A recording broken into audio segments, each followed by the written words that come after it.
Hello and welcome to yet another GDG Tech Sessions. Um, Today is a little bit different kind of session. So today I would like to share some experiences from some other sessions that have happened last year. And as you probably experienced yourself, that last year was a little bit different. It was a kind of interesting year for all the communities where everybody has had to create some digital content, some channels, streams, and things like that. And today, I would like to talk about one of those things that have happened last year. And we have three great guests with us today that would like to share some of their experiences about what have happened last year and what they have done. So I'd like to welcome them to this session soon. Okay, well, let's make an Adam here now. Good. Hi, guys. Um, I'll leave you there for a second. I just want to show a few slides, just for one little second. That I'll just a few words about what have happened with us for the last year, and uh, this is what we have done in 2020 as GDG Tech Sessions, and this is where we are right now. So we've done 3 sessions this year, and we're looking for more stuff. And speaking about looking for more stuff, we would like to hear from you. We'd like to hear from you about the topics that you would like to suggest. It doesn't have to be you speaking about those, but feel free to suggest, and we'll try to find someone that can talk about that. Even better, you can actually suggest a topic and suggest the speaker as well. Can be yourself, can be somebody else, and you can use this form, and it can be both what should I say, independent speaker, but it also can be communities like GDG communities or any other communities as well. So with that being said, I'll keep this slide for a second here so you can find us on social media and stuff.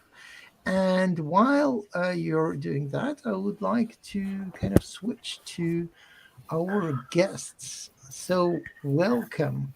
Today we have with us Almo, we have Carlos, and we have Renato. Hi guys. Would you like to? I kind of said that, you know, I said a lot of things around what you've been doing, but I never mentioned what you have done. So I think I thought kind of to keep the tension a little bit, and then leave the stage to you to actually introduce the program, what you've been doing last year. Thank you, Ruslan, for the introduction. Thank you also for having us. I think it's great to be in the other side of the event, so we feel, let's say, less pressure. And thank you also for offering us the opportunity to present what we did last year, because I think it's something that many of you organizers have been doing. But I have to say that it was also new for me. Allow me first to introduce, maybe some of you already know me, but a few words about myself.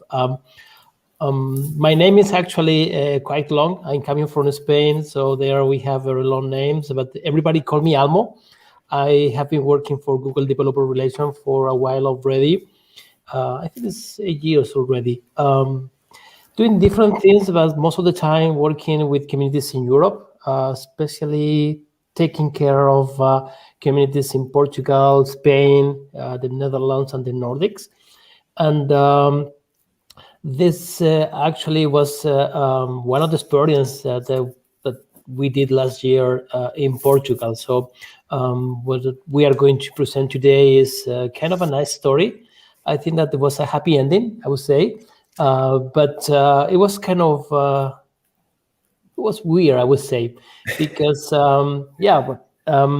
this was a program that we call Android training program. So as you can imagine, it has to do with Android, with training, and it's a program that we were running with a community in Portugal, initially in the 2019, if I remember well. And it was an in-person event. So we were visiting different universities, presenting stuff about how to be Android developer, how to become, an expert on this topic. So it was a nice experience. It's always great to visit people in person and meet with them in a face-to-face conversation. But as you all know, last year in March, the situation suddenly changed. And what we have planned for another edition in 2020 of the Under Training program basically was put on hold. Um, we didn't know how to proceed. Obviously, the situation was complex. A lot of people were scared about the situation. Government, communities, everybody actually was struggling with the situation. And we decided to, again, put on hold and wait to see if there were any chance to continue without considering any alternative. The truth is that after a few months waiting, I think it was late July or something like that, well, a little bit early, we decided that we might try to do something online.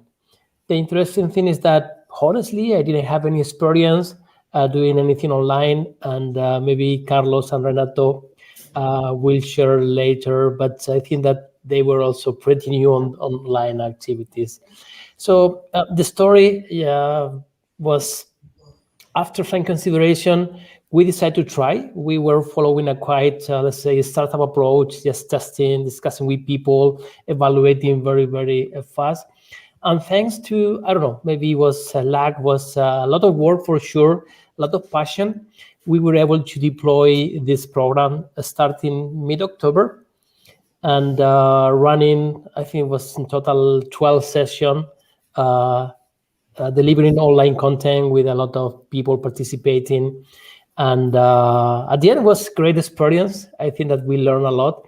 And I'm particularly happy for a couple of reasons. Obviously, the delivery was amazing, but I was also able to work closely with Renato and with Carlos. And I had to say that I learned a lot about them and from them as well. Because, this is the situation when you have the pressure of something new, dealing with a kind of a totally unexpected new environment. And you can see what kind of people you have in the team when you face those situations. So as you can see here in the screen, we produce a lot of content.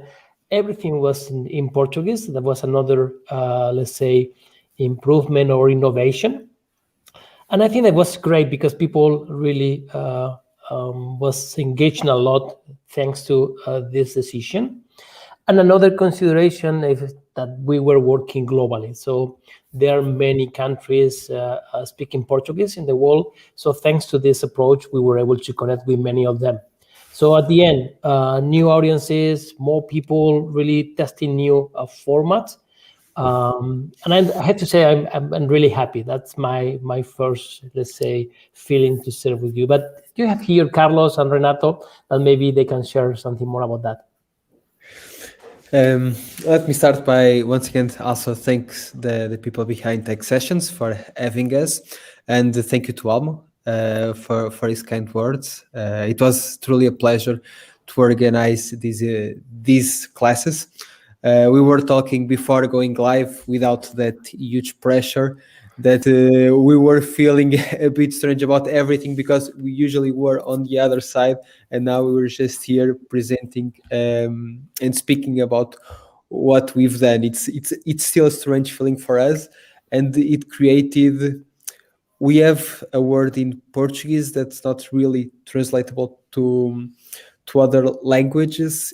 It's called saudade. It's when you miss something, but it has a deeper meaning, and it's exactly what we're feeling. We spent 3 months giving these classes, a lot more time planning everything together, and well, this was last year, and being together again, this created this sense of missing, of wanting to be once again together. And this tech session, it's the, let's say, the perfect excuse to be together once again.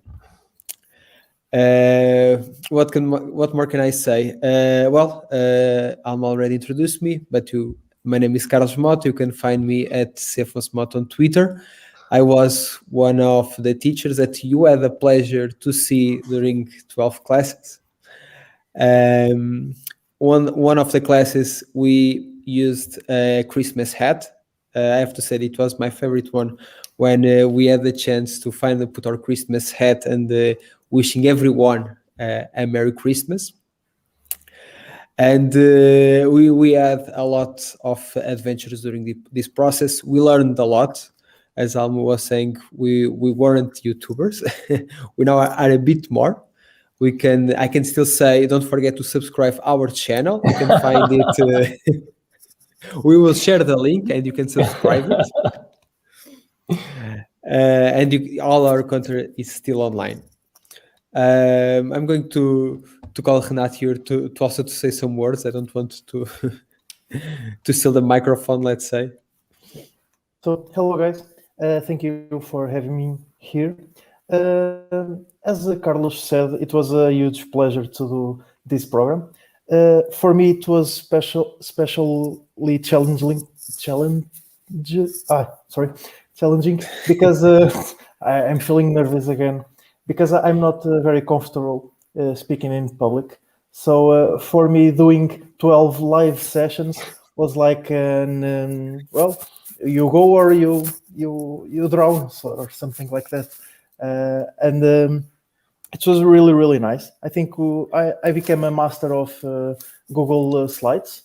I learned all the commands to move the stuff around and stuff. But it was really great and see the feedback of people on the comments and on Discord and stuff. It was really great, and maybe we can do it again. Some point in time. I was just you remember one story on our last class. Usually we tried to make our classes about 1 hour and 15 minutes. Usually it was almost 2 hours. And on the last class we had for people that we interviewed, it wasn't the goal wasn't to be that technical. It was more to talk with different people. And this last class took 4 hours. Yeah, there goes our dinner. But it took 4 hours, and it was amazing to see that from the starting point to the end, we managed somehow. We still need to learn how we made it. We still had the same number of people that were watching on the beginning. The same number was in the end. So it was great to see that no one got a bit fed up with us. They really enjoyed the program. Being said, we're not going to take 4 hours today. Don't worry. So maybe you are wondering, well, we were saying that was a very nice experience. That was a very nice learning path for ourselves. But maybe you are wondering also which were the result, which kind of impact we have that make our feel proud of this project. So I think that Renato has a short presentation about some details of the program. So we can show you all that actually for a 2-month project was a very nice also performance, I would say. Yeah. So once again, Renato, you have the word, so you can start presenting your slides and teaching us how it went. Give us some numbers. Yeah. So talking a bit about the program, as we said, the program was all in Portuguese, so we kept a reference. Although we are speaking in English, we like to keep a reference to Portuguese, or as we say in Android world, log.d, so hello mundo. So Hello the team, world. hello world, yeah. We have the team here that we already introduced. And here we have the map of all of our participants, where they were from. And as you can see, we have some a dot in Brazil and some in Africa. It was nice to have different Portuguese-speaking people in our classes.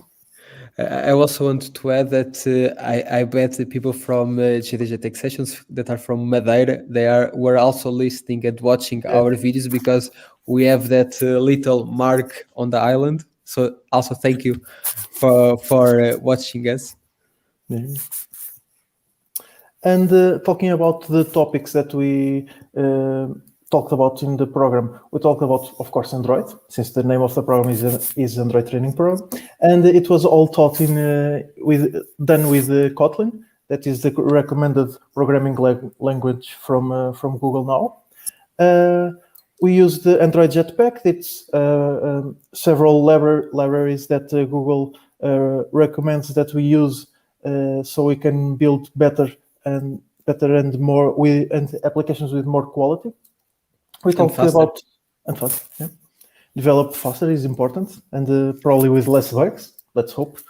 We talk also about Firebase and about the products that they offer us, and also we talked about a bit about machine learning, especially with TensorFlow and machine learning. These two parts were really nice for me and for Carlos because we didn't have any experience, so it was like something. Well, let's test it, and we tried some functionalities that were really cool. Like, I don't know if you want to talk about, Carlos, about your application with the googly eyes and the Christmas hats. Yes, during this entire program, we started by developing an application that was really simple on the beginning, and on each class, we were developing and adding new features depending on the class itself. So we started with a simple hello world, and we keep adding more functionality and more logic. And on these last 4 classes, because we had 2 classes for Firebase and 2 classes for machine learning, we added some really cool features. One of them was we implemented the camera and we added the googly eyes. So if I was filming myself with our application, it appeared to be googly eyes and it responded if I had my eyes open or my eyes closed. And it was also cool because we were at Christmas and we had our Christmas hat, but we wanted to give the chance to everyone that didn't have theirs to just select the Christmas hat, and you could just be filming yourself with, let's say, a cartoonish Christmas hat. Another cool thing about machine learning, we made some really cool samples.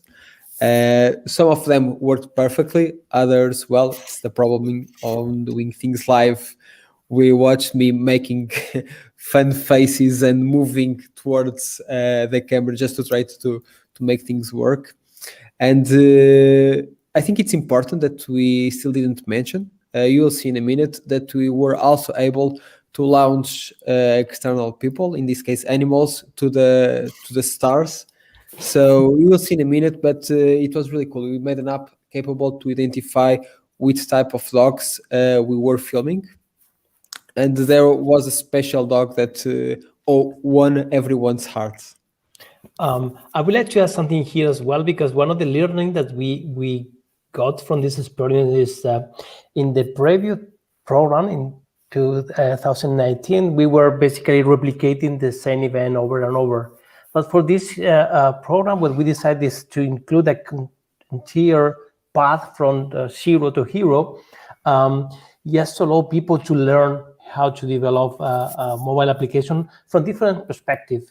That was really challenges because we were covering quite extensive curriculum, but in addition, I think it was quite interesting for the people because they had the chance that it wasn't just attending an event, it was more a learning process. So because we record all the materials, everything was published on GitHub as well, the code, the samples, and these things.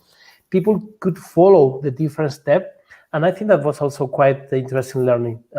During the pandemic, I think that developers were less interested in just conferences and a little bit more interested in doing something together, like a study group, like kind of a final end, a motivation to follow these activities, and that was an interesting learning. Yeah, that's true. Yeah. So, moving to the next slide, we talked a bit starting from the zero, and then we advance with the more advanced concepts, which we already talked about a bit. We built, like Carlos said, an application from the scratch, it's like using the wizard from the Android Studio, because it already creates a bit of the the foundations of the project, and all of our examples and the code was created for Android 11 specifically. So that way we can work with the last features and everything new that is going out or getting out from Google. About the classes, or about the sessions, they were divided like in a small presentation and a summary of the last class, like a recap. Then we had a bit of the class content. Then in every class we had some invited person, like or teacher, like a partner. We had Googlers, we had GDEs talking about different themes or topics. Then we continue the class content more with the practical part, where we had some live coding. Sometimes it went well, sometimes it went great. Other times we just waited we kept watching the screen, waiting for the project to compile, but was counting with that. Yeah. So, and then some questions and answers, and some final remarks with like the summary of that class. Regarding the structure of the session itself, another interesting learning is that people were more connected with inspirational content that let's say the content itself, because the content is something that you can check later on in YouTube, you can check the code in GitHub. So we were exploring with different configuration, and we decided to mix different section to highlight, for instance, tricks and treat about Android or Kotlin. We were having some specific section to people just learning from scratch. So at the end was different section. We were obviously covering the important details of the content, but what we realized that it was much more important to have a kind of nice experience, like a show, more like just a virtual online class, because we were combining, again, a lot of content in the repositories in YouTube with a proper inspirational, let's say, active presentation of the different topics and discussions. Yeah, that's it. We had lots of guests talking about different stuffs, and some stuff that didn't have to do with the program itself, but we thought that it was interesting to have them on the program. And as Carlos said, the last class we have like 5 guest speakers, so they are all there talking. They should be a bit separated, since we are with the pandemic right now, but trying to make some jokes, but not my strong, especially in English. It's important to say that Renata always tried to make those jokes. Yeah, but it was in Portuguese, so it was a bit easier, I think. Yeah. Then talking about numbers, we had like 5,000 participants that registered on the website. We had 3,000 subscribers on our YouTube channel. And we can have more if you just go to our channel and subscribe right now. You practice that line all the afternoon, right? Yeah, I keep practicing it every week, just to guarantee that I still know how to say it and make those faces and gestures. Like a real YouTuber, right? Of course. We had 7.8 thousand hours, so probably we're not that boring. So, or we managed to convince people that we were not boring. Yeah, we were. It was our faces that people would like to see. That's for sure. And we had 31,000 views in total with all our videos that we launched. And we had a Discord channel that we used to talk in a more direct way with our participants, and we have like 2,000 members there. I saw today that there were some active members there still, so maybe they are speaking. Yeah, we still have, although we ended up this 1 week before Christmas, let's say, we still have people talking there on Discord and asking us questions. Sometimes when we're going to see what people asked, we already have answers there. So it's nice to see that we built. It's not a small community, 1,000 people. It's not that small, but it's really cool to see that we managed to build this community and people are helping each other. And we are no longer the only one that were mentoring others, but there are people from the community itself mentoring others that are starting. Yeah, that was really, really nice. People helping each other. It was really great to see that. Yeah. And one special guest, that was my dog. It's called Fifi, and it's a Yorkshire. And sometimes when we had to do like examples with image, we used her in a way. And as Carlos said, we developed an application that could identify dog breeds, and she was like the model. Because I can pick her up. She's very small, and I put it on the table and try to take the picture. It's important to say that no animal was injured while making this application. Quite the opposite. We launched a new store called Fifi that's now widely famous on YouTube. Yeah. And I have to say that probably this is one of the most diverse initiatives that I've been part of, because in addition to gender diversity, we have a species diversity, which is quite important. It's really important. Yeah. This was our YouTube channel. The videos that we launched, we had like two sections, one with the classes itself, and then another one with some smaller videos with some interesting topics and some other. We had a Googler, if I'm not mistaken, that he was talking about machine learning also, and some smaller videos with Android-related stuff that we didn't have the chance to present in the course. Yeah, some of these small videos they are just specific about a specific aspect of Android, and usually were people that asked us if we could speak about it. And well, Android is actually nowadays it's quite huge, so it's impossible to talk about everything. So we decided to make those small videos just explaining that, and we call it bits and bytes, trying to make a video with almost 8 minutes.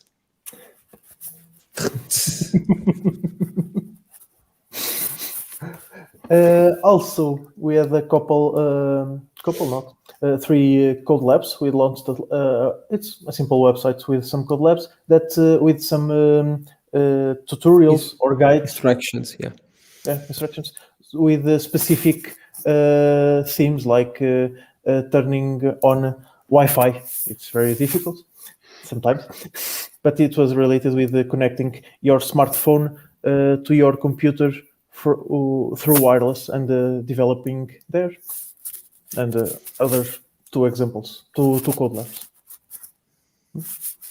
These were the links. If you can write them down in a paper, and you can join, and you can see all our content is still live.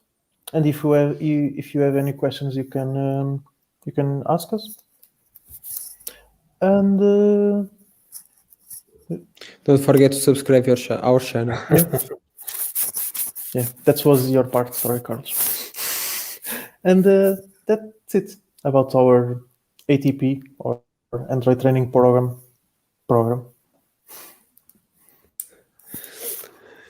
Okay, yes, so go ahead. No. I think I was going to say the same thing, but go ahead, Helm.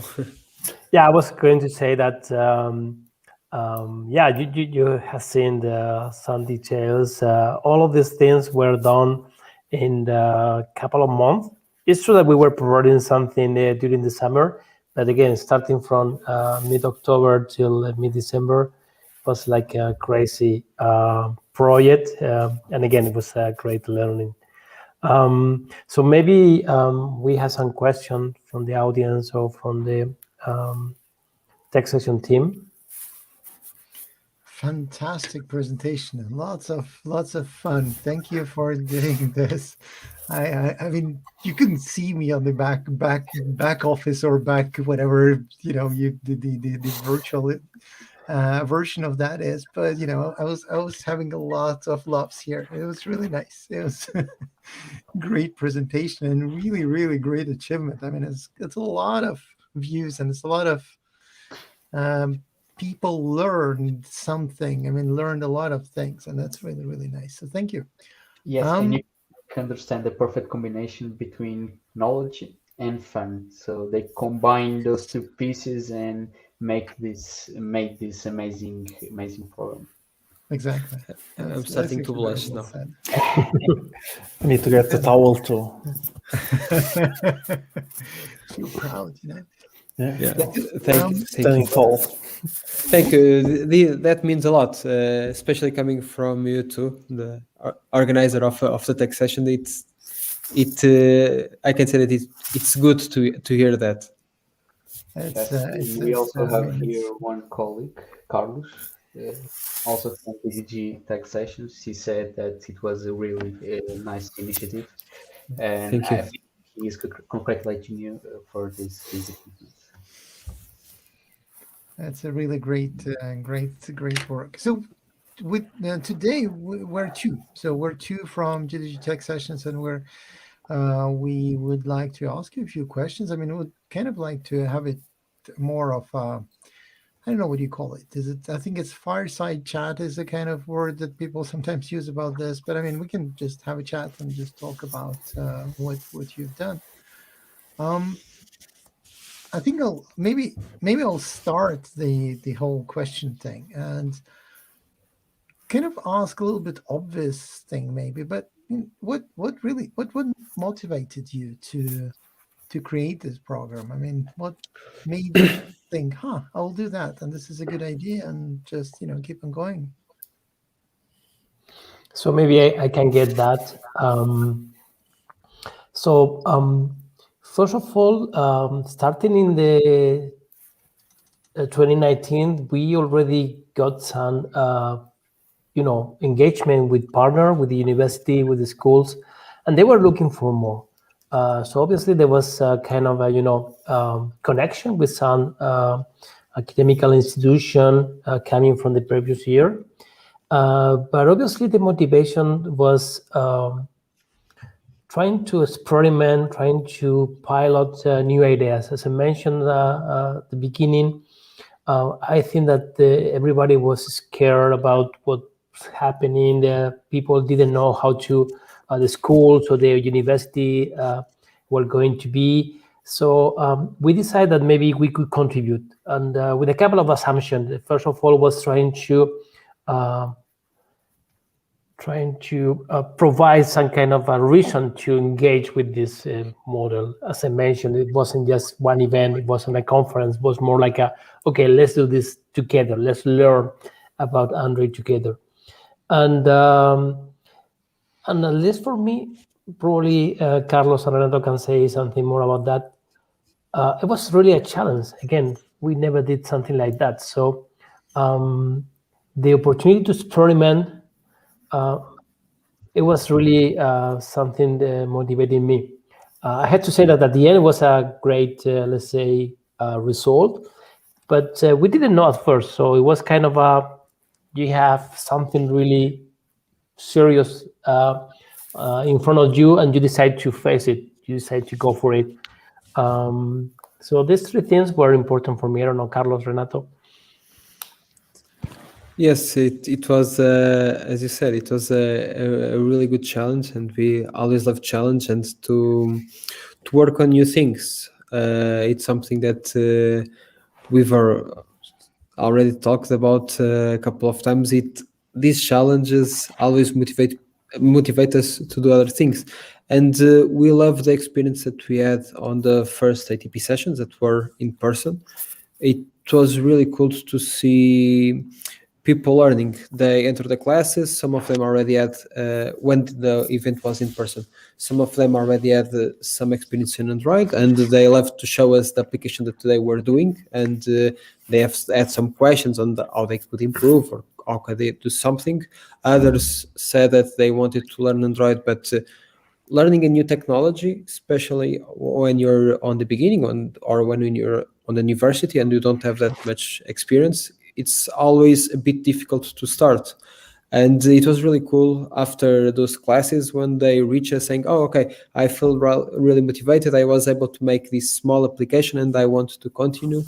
And I think that motivates us a lot to keep doing this content and having the chance to not wait a year that we're able to be once again in person, but doing something online that will be able to exist, let's say, forever.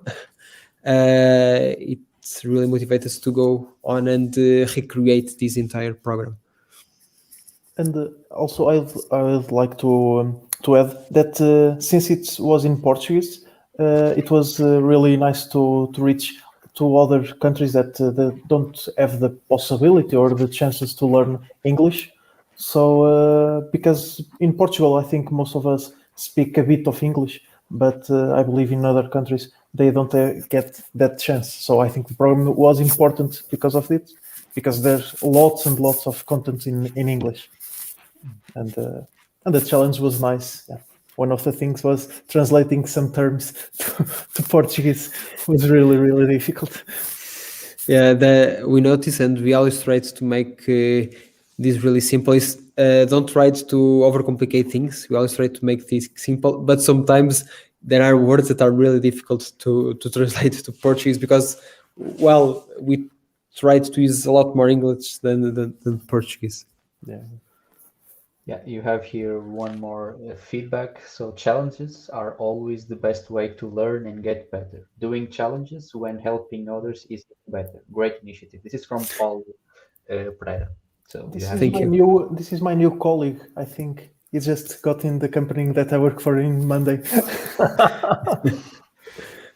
So one question. What was the hardest thing that you faced? And also, this is a question from Carlos Abreu.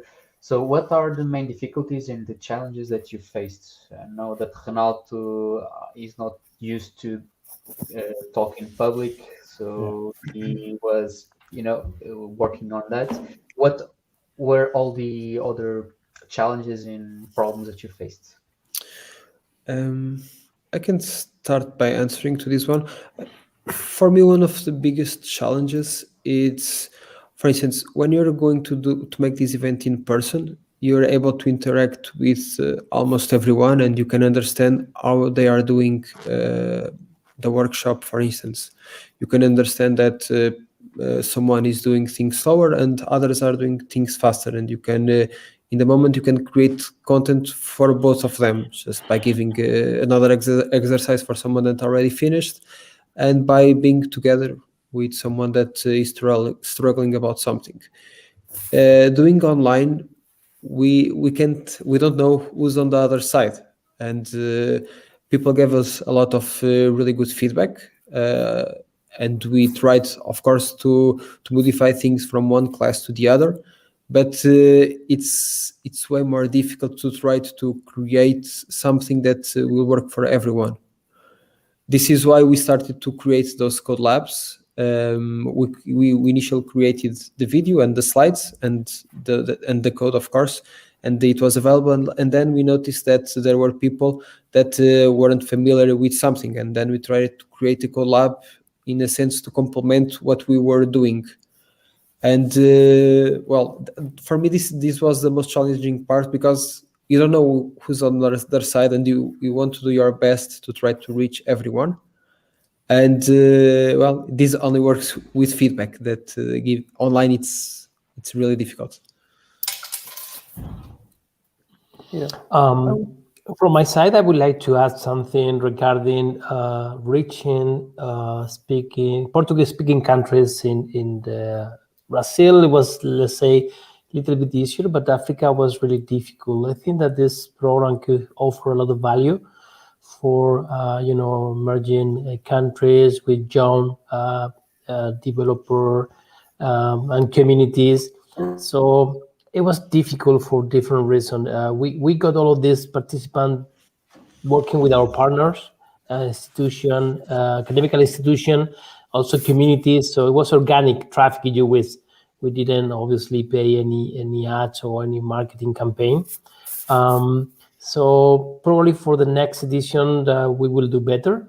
But I think that connecting better with general audiences in Africa would be great. And that was one of the main challenges from my point of view. Yeah. From my part, I think it was especially the speaking or the presenting part, because when we were in person, it was a bit easier because we didn't have the pressure, or it was a different kind of pressure, at least. And I think, as almost said, reaching the universities, and since it was only the three of us doing that, I think it was a bit challenging. But at the end, I think we did a good work because we had lots of attendees. So it was hard, but it was really nice, I think. Yes, and we had a lot of universities that replied back to us saying that it was an amazing thing that we did here. And of course, that always makes us feel that we've made a really good job. That's great. It's a lot of cool. I mean, it's really fun to listen to you guys. It's a lot of good experiences and everything. I have one more question. It's a question about questions, so it's kind of a meta question.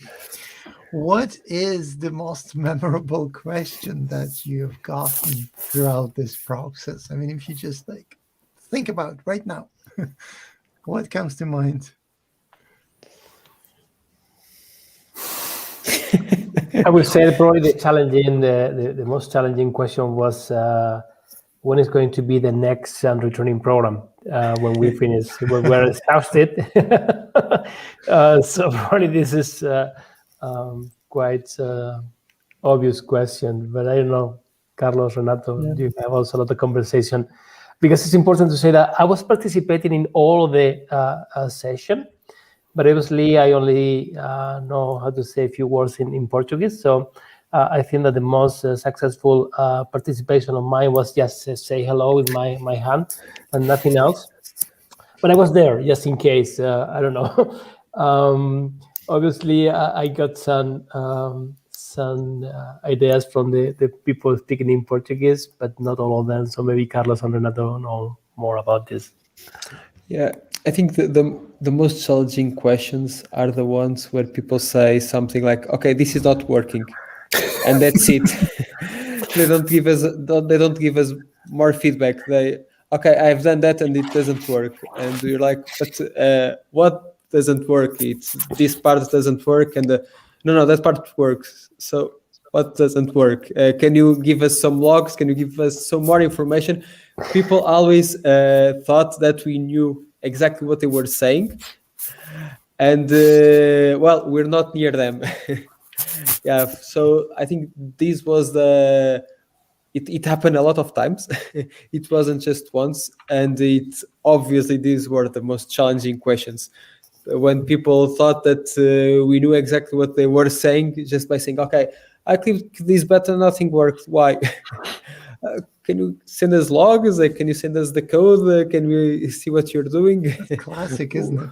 We need to have some sort of kind of thing. Yeah. Or we also had some challenges on the beginning because Android Studio has some challenges, let's say, depending on the operating system that you're using. And there are people that, for instance, on Windows, there are some Windows versions that you need to activate Hyper-V on the BIOS to run the emulator and things like that. And people always were always saying, "Okay, Android Studio doesn't work on my machine." And why? Which error did you have? And well, most of the times we don't have all the computers at our hands, so most of the times we reach to them and try to understand what happened. We made some video calls with them, some screen sharing to understand what was happening. I'm happy to say that at least that I think everyone got their problem solved, but those were really challenging. Especially sometimes we needed to say something, oh, can you reboot your computer and open on the BIOS and just activate this flag? And some people weren't familiar how they could go to BIOS, because this changes a bit from one computer to the other. So we need to search how they could go to the BIOS. And well, it was fun times, let's say. That's always like that. We developers are very good at, like, two phrases. It works on my machine and it doesn't work on my machine. And we're not really good at explaining sometimes why either way. So yeah, but it was really cool, and it's also good because we're saying that we teach other people, but we also learned a lot, not only how to, well, we learned a lot how to improve our teaching skills, let's say, and our YouTuber skills, but we also now know a lot of problems that well, we have Android installed probably for the past I'm not going to say 10 years, because I think 10 years ago was still Eclipse. But we have Android we have Android Studio installed for a long time, so there are a couple of issues that we weren't familiar with, and it helped us also, of course, to learn how to face them and how to fix them. Yeah. So we have here one more question from Pablo. So he would like to know, in your opinion, about online events after the lockdown. What will change? And I also will add here one more question. What are the next steps of ATP? We're going all to look to Almo, but it's other side. I can start with the last question.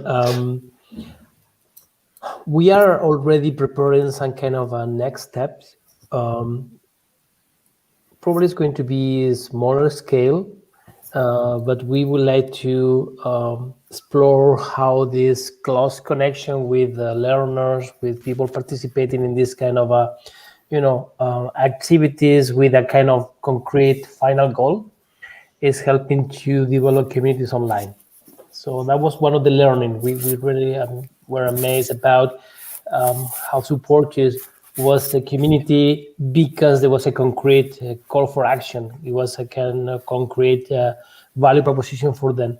So we would like to explore with other training program participants in particular, if we can develop a little bit more about this interaction, focus on what the people, what the developer are looking for, what are the needs that they need to solve, and trying to connect in a, let's say, personal way with other developer helping them. Probably you remember that Carlos said that already in Discord, there are, let's say, a living community, people helping each other with our intervention. So we are not there, but they are already helping each other. And I think this is a nice experience. We would like to see how can we facilitate many more of those experiences.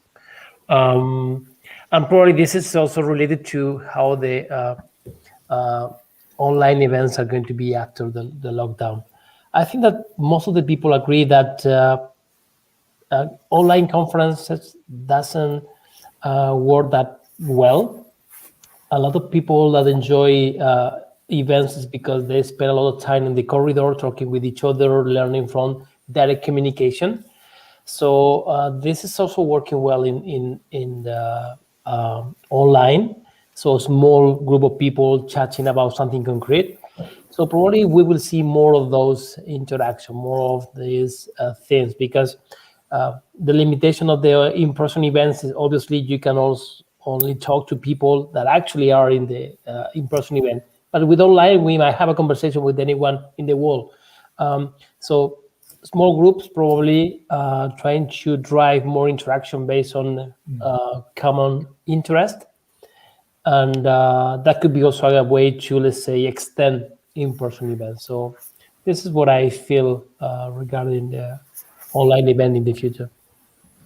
Oops, it seemed that. Sorry.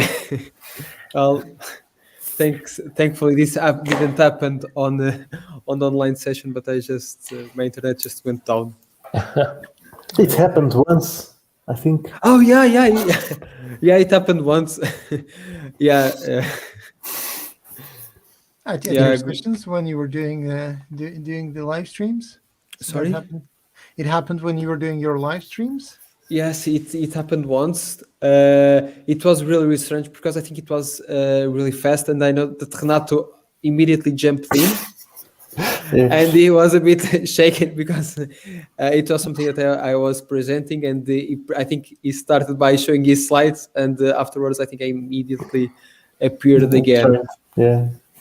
I was considering to start waving my hand like a crazy just to entertain the audience because I don't know how to say a word in Portuguese, but it wasn't necessary. I think that Renata was really fast and quickly take over the presentation. Yeah, One of the and most we also had this with I'm not sure if it was with 1 or 2 speakers that well there no, in one of the speakers with Mark all the electricity on this area went down during the program. Yeah. Well, this is the unique part of doing things live, is that we now can joke with this. At the time, we immediately tried to modify everything, but now that everything went well, we can joke a bit with everything that happened. And now we have these memories, and we have a video where the person just fell over while he was speaking. Yeah. Like And now, basically. Yeah. And also another episode, it was the mute. I was talking while Yeah. with the microphone muted. It was okay. So I had then, to speak again. Yes, and then you can hear my voice on top of not saying your mic is off. I think one of those things that probably will be selling really well or should be selling really well is the hardware mute buttons, like a big one. So you can just like Yeah.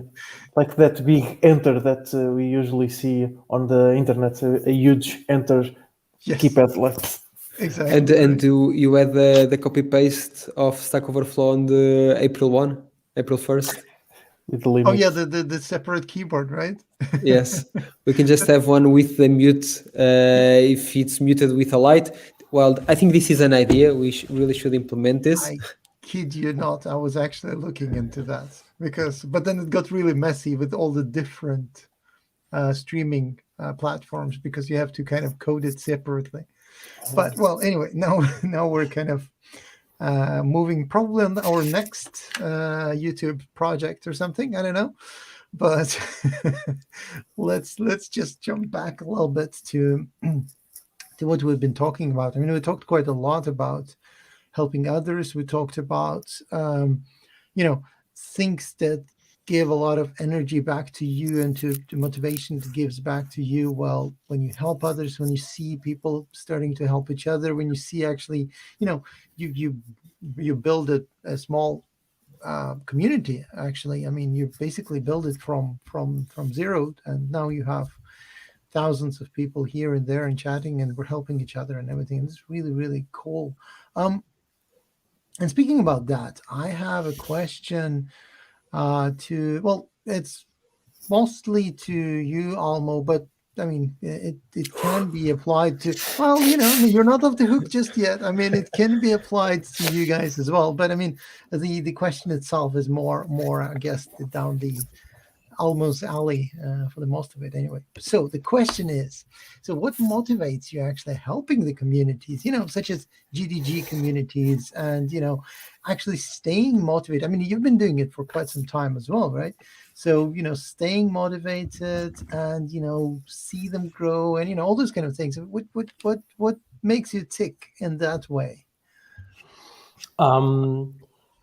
So it's true. I have been working with communities in the last 16 years, which is a lot. Working for Google the last 8, but before that, I was already having nice experience working with communities. And I would say that couple of reasons.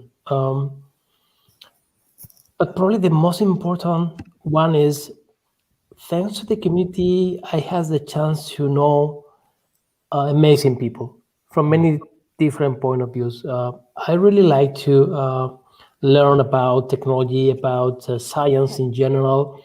Thanks to the community, I can see really amazing people, learn from them in many different contexts, and that is related with the second reason, which is I really think that this mindset, this community thing, is helping a lot of people to get visibility.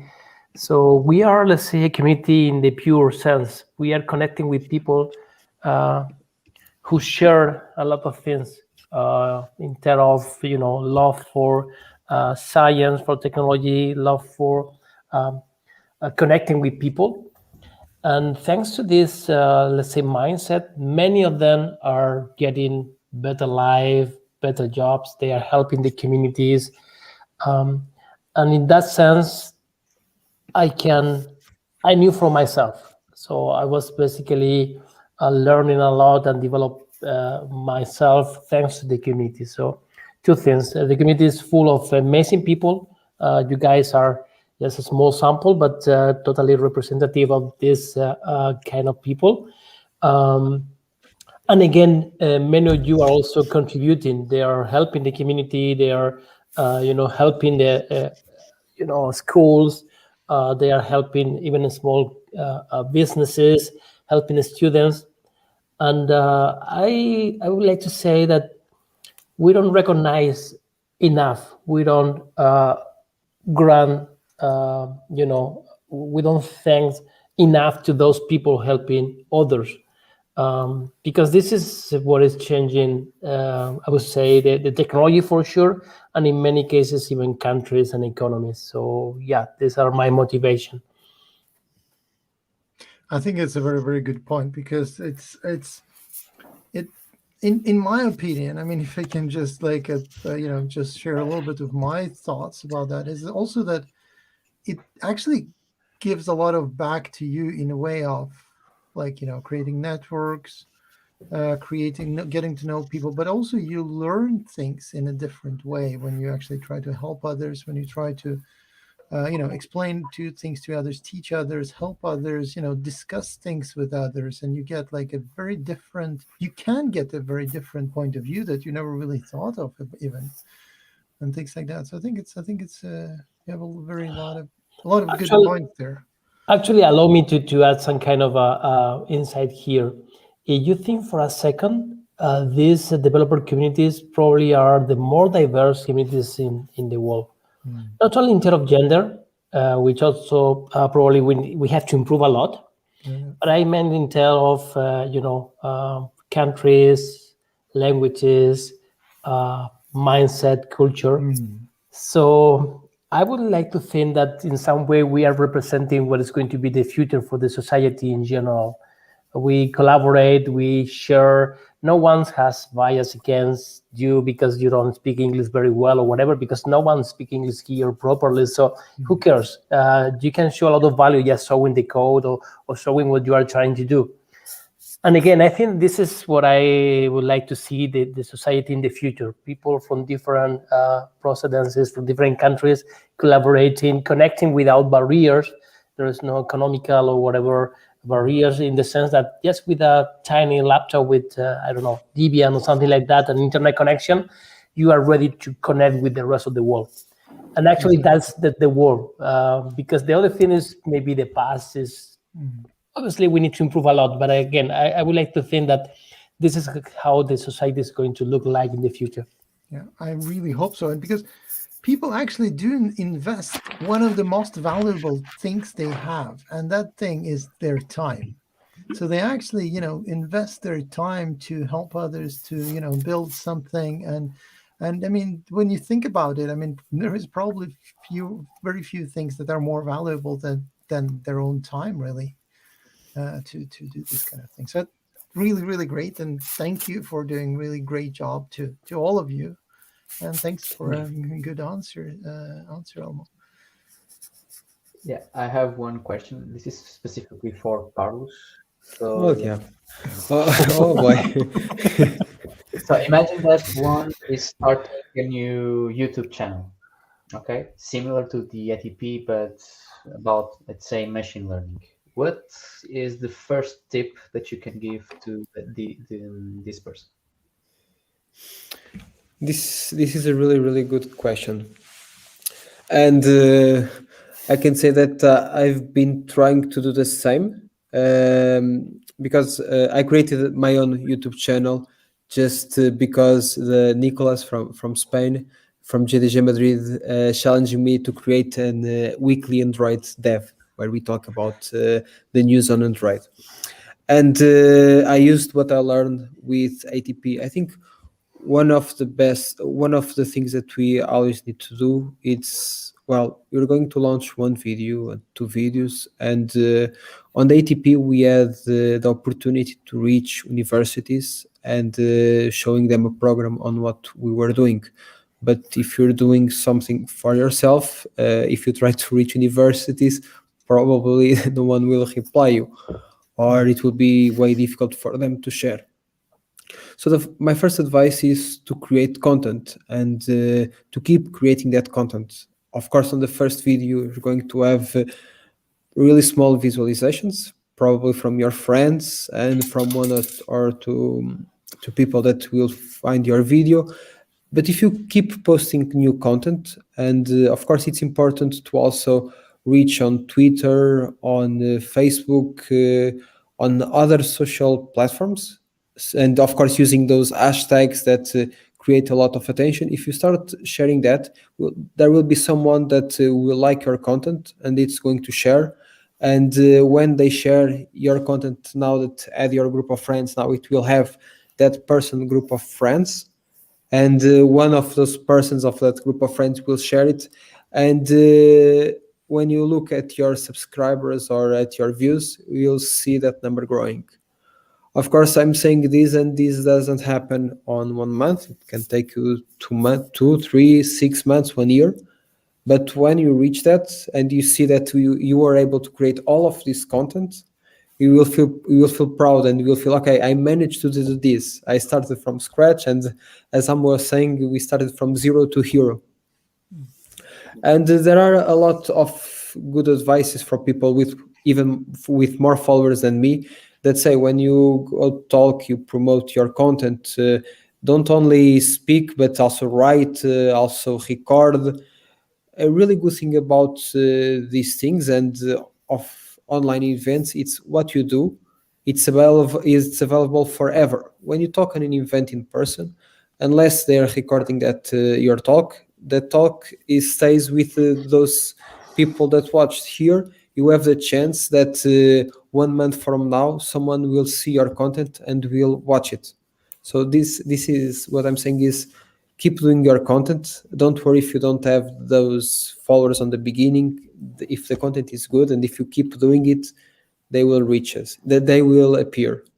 And of course, if you're watching this on the other side and you have your own YouTube channel, you can talk with us. You can send us your YouTube channel. You can find us. We all have our Twitter handles here. So send us your your YouTube channel, and we will share it, and you will get access to the people from our networks, and from here to infinite and beyond. That's very kind. Yeah, I think the real problem is to keep the motivation ongoing, because, as you said, you start very little with few views per video, but then you at some time you will start growing, and is in on that time that you find, okay, I'm really proud of what I did. I want to do more. So I think Rustam has one more question, I think. Can I just add a really small Sure. thing? Sorry. There is well, he's an entrepreneur and he's a motivational speaker. His name is Gary V. He's really cool on the advices that he gives, and he had a wine channel, and he started doing this when there was no YouTube. So it started a long time ago, on the beginning of YouTube. And on the beginning, he gives opinions about wines. He had his own wine and gives opinions on it, reviews. And when he started, he had like 10 people watching. But over the years, he now has millions. Of course, you need to be motivated in what you're doing. You need to like what you're doing, and don't think about the followers that will appear on the next days, but think on the next year. And you need to play the long run in order to keep yourself motivated. And I think that's a very good point, and also it kind of goes a little bit to what Almo said before. I mean, it's like we IT people are kind of lucky in one extra way, at least the way I think of it. I mean, we actually get to work and to work with something that we are passionate about very often. I mean, it's like most of the people working with IT, I mean, they're probably true for other specialties as well, but like, especially for IT, it's like, you get to code, and usually this is what you're, passionate about to begin with. So, you have people that code in the evening with one thing, they go to work and code something else. So it's like, it gives you an extra motivation that you actually get to work with something that you love as well. So that's I guess one of the things that we're probably, I would say, a bit lucky about. So what's coming now, Renato, right? I mean, everybody else got questions, so brace yourself. I have one more for you. If you think of your students from ATP program, what do you want your students to remember from the whole session? Just like Fifi. yes, Carlos, that is totally legit answer. I mean, you can It's, answer it's that. easier to say what we want than to forget. But give us some time, and we will feel something. I would say like the obvious, that is what we taught, the Android stuff. I think it's really important that we can pass the message to them, and they understand our content that we are trying to teach them. But looking at the whole program, I would say that we had some small, how do I say, sections of the presentations that were the tips and tricks. It was really nice to do them, because it was like the little stuff that sometimes it's not so easy to find, and it's some simple things that really help us sometimes to improve our work and to maybe develop fast, I would say. Yeah. No, I was just going to say one thing. I was thinking, I don't want to steal your question, sorry. No. I was just thinking Please that help me. no, I was just thinking it's a bit different. I was thinking what I hope one day happens is to have someone that sends the CV, or which is my company, and I was able to know that he or she, of course, learned Android through the ATP program. I think that would be amazing to have. And then that I heard that he's teaching others Android, so to have the full circle. But I think it would be amazing to see that, and I bet one day it will happen. Yeah, I was remember a specific situation that we had a blind guy, wasn't it? Yes. Yeah, Yeah. and we I think it was like 80% blind. Yeah, and we tried to help him find some company that that could get him there, and to help him find a job. And it was a bit. I think it was a small thing that Carlos, especially Carlos, did to help him find some company. I don't remember what was the actual result of that. I think he didn't answer to us. I know that he sent to the companies that we mentioned, and the last time he said that he had, I think he had already done one interview, and it still has 2 interviews to do. But I think we didn't know the end result. I need to ping him to know what happened. Yeah. But yeah, that it was really. What I'm going to say, it might feel a bit egoist, because it felt us feel good to help others. It feels really good to be able to help other people, especially people that don't have the same opportunities. Yeah, I think it's the best words that we had. So we try to do our part, let's say. And it's a very important thing as well, because it's a part of it's a lot of, it's many good things about it. I mean, one of them obviously is helping others and everything, but then you also have this thing that you get to help someone to bring more diversity into the workplace. And here we're talking about kind of accessibility and this kind of things as well. So I mean, there are so many positive things. I mean, there are so many positive, ripple effect of the whole thing. So I would, think I would like, really like to thank you for doing this kind of things. And I would really encourage anyone who's watching this to actually try to do that. I mean, anything, any tiny little thing counts, really. So try to help others, try to, engage others and teach something that you know. It can be, something very specific, or it can be something more general. It can be, a lot of different things. So do that, and try to make the world a little bit better, a little bit, tiny little bit at a time. So I think now it's time to thank you all and say thank you very much for this great session, for a great and amazing chat with you guys. It's been a great pleasure, and I think we will, say that watch us on social media.